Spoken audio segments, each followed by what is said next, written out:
রাজ্যে আরো শিক্ষক নিয়োগের আগাম ঘোষণা দিলেন মুখ্যমন্ত্রী। নতুন নতুন উদ্ভাবনী চিন্তা ভাবনাগুলোকে মান্যতা দিয়ে অন্তহীন উন্নয়নই রাজ্য এবং কেন্দ্রীয় সরকারের লক্ষ্য বলে জানালেন মুখ্যমন্ত্রী মানিক সাহা। বৃহস্পতিবার গোটা দিনভর বিভিন্ন সরকারি অনুষ্ঠানে যোগ দিয়ে কাটালেন মুখ্যমন্ত্রী মানিক সাহা।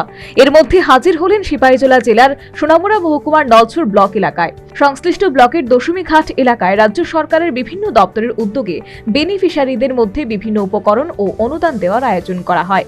অনুষ্ঠানে মুখ্যমন্ত্রী মানিক সাহা, স্থানীয় বিধায়ক কিশোর বর্মন, সিপাহীজলা জেলার সভাধিপতি সুপ্রিয়া দাস দত্ত, জেলা শাসক, জেলা পুলিশ সুপার, নলছর পঞ্চায়েত সমিতির চেয়ারম্যান, ব্লক আধিকারিক প্রমুখ উপস্থিত ছিলেন। এই অনুষ্ঠানের মাধ্যমে 3000 বেনিফিশিয়ারিদের মধ্যে বিভিন্ন সামগ্রী ও সুযোগ সুবিধা আনুষ্ঠানিকভাবে তুলে দেওয়া হয়। অন্যান্য অতিথিদের সঙ্গে নিয়ে মুখ্যমন্ত্রী মানিক সাহা প্রদীপ জ্বালিয়ে অনুষ্ঠানের আনুষ্ঠানিক উদ্বোধন করেন।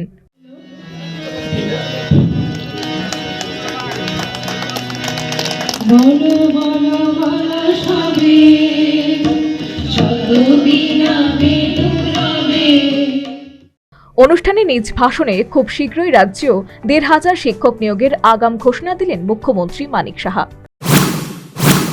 প্রায় 1500 টিচার আমরা এর মধ্যে আমরা নেব।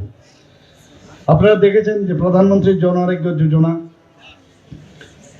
এবং এত বড় যোজনা সারা পৃথিবীর মধ্যে একটা আলোচ্য বিষয়, যে প্রধানমন্ত্রীর জন আরোগ্য যোজনা 5 লাখ টাকা করে প্রতি যারা ফ্যামিলি আছে তাদেরকে দেওয়ার ব্যবস্থা, সেটা পৃথিবীর কোথাও হয়নি।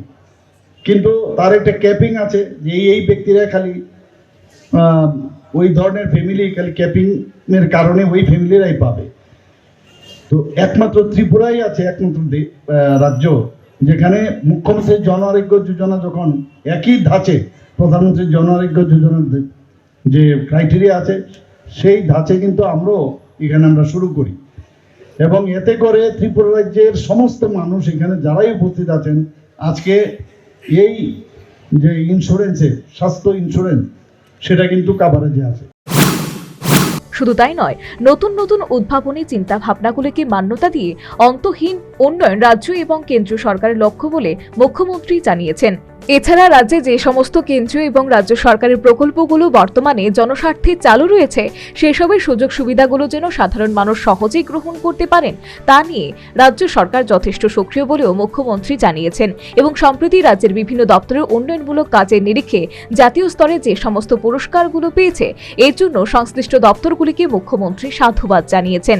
এদিনের এই অনুষ্ঠানের মাধ্যমে বিধায়ক এলাকায় উন্নয়ন তহবিলের অর্থে বৈরাগী বাজার উপস্বাস্থ্য কেন্দ্রের জন্য একটি অ্যাম্বুলেন্স প্রদান করেন বিধায়ক কিশোর বর্মন। পাশাপাশি মহকুমা হাসপাতালের জন্য একটি মেডিকেল টেস্টিং ভ্যান দেওয়া হলো। Bureau report, news vanguard.